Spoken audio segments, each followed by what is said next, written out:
बीजगणित में जोड़ घटाना एकदम सिंपल।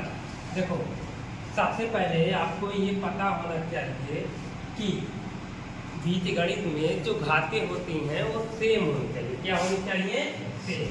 तो अगर घात सेम है, जैसे अगर हमने आपको बताया यहाँ पे कि 2x² प्लस 8x², ठीक है। तो अब यहाँ पे आप देखो कि यहाँ पे घात देखा सेम है ना, घात यहाँ सेम है। तो जब घातें सेम रहेंगी तो जो आपस में रहेंगी, अगर यहाँ माइनस रहेगा तो घटेगा और प्लस रहेगा तो जुड़ेगा। तो यहाँ 8 को कितना हो जाएगा? 10x²। यानी कि आपको ये पता होना चाहिए कि अगर बीजगणित में हम जोड़ और घटाना कर रहे हैं तो सबसे पहले आपको घात मिलानी होगी। क्या मिलानी होगी? घात। और घातें अगर सेम होंगी तभी वो आपस में घटेंगे और जुड़ेंगे। तो आपके लिए हमने एक सवाल लाया है, x³ plus 5x² minus 2x plus 8, ठीक है।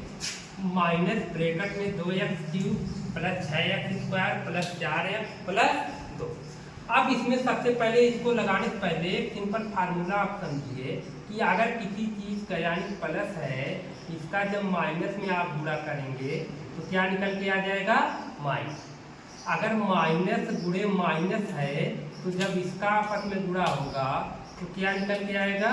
प्लस। उसी तरह प्लस गुणे प्लस, तो इसका गुणा जब होगा तो क्या निकल के आएगा? प्लस।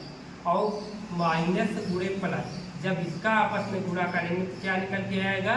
माइनस। आपको ये बात ध्यान रखना क्या कि अगर प्लस का माइनस में गुणा होगा तो माइनस आएगा, और माइनस का माइनस में गुणा होगा तो प्लस आएगा, और प्लस का प्लस में गुणा होगा तो प्लस आएगा, और माइनस और प्लस का गुणा होगा तो माइनस आएगा, ठीक है। तो अब हम इसको लगाते हैं। देखिए यहाँ पे आपका x³ प्लस 5x² माइनस का 2x प्लस 8, ठीक है। अब यहाँ पे देखिए आपका ब्रैकेट है ना, जब आप यहाँ पे ब्रैकेट खोलेंगे तो ये जो माइनस है ना, इसमें भी गुणा होगा, इसमें भी और इसमें भी और इसमें। तो यानी कि अगर प्लस का माइनस, अभी हमने बताया कि प्लस और माइनस का गुणा होगा तो क्या निकल के आएगा? माइनस। तो जब प्लस का माइनस में गुणा होगा तो यहाँ निकल के आ जाएगा 2x³, यहाँ प्लस और फिर माइनस का गुणा होगा तो 6x², फिर प्लस है तो गुणा होगा तो माइनस 4x, और फिर प्लस 2 है तो माइनस का 2। अब यहाँ पे देखिए हमने यही बताया आपको कि घातें सेम होनी चाहिए। तो यहाँ पे देखिए घात 3 है और यहाँ पे घात 3, ठीक है। तो जब घात 3 है तो यहाँ पे देखिए x³, इसका मतलब ये 1x³ है। कितना है? 1। जब 1 है, 1 में से 2 घटेगा, कितना आएगा? x³।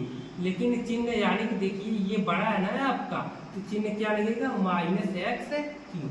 उसी तरह 5x² है, यहाँ 6x² है, यानी 5x² और माइनस का 6x²। इसको जब आप करेंगे तो माइनस का x² निकल के आएगा। उसी तरह यहाँ पे देखिए -4x है और यहाँ -2x है। जब आप इसका करेंगे, एक चीज समझो कि अगर माइनस है, माइनस, तो ये हमेशा जोड़ होगा। क्या होगा? जोड़, यानी जुड़ेगा। लेकिन चिन्ह क्या लगेगा? माइनस का। क्या लगेगा? माइनस।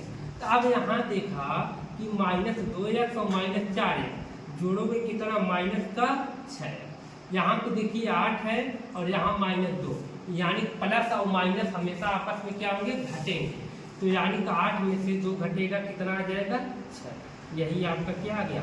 8। इसी तरह आप इस तरह के सवाल लगा सकते हैं, ठीक है।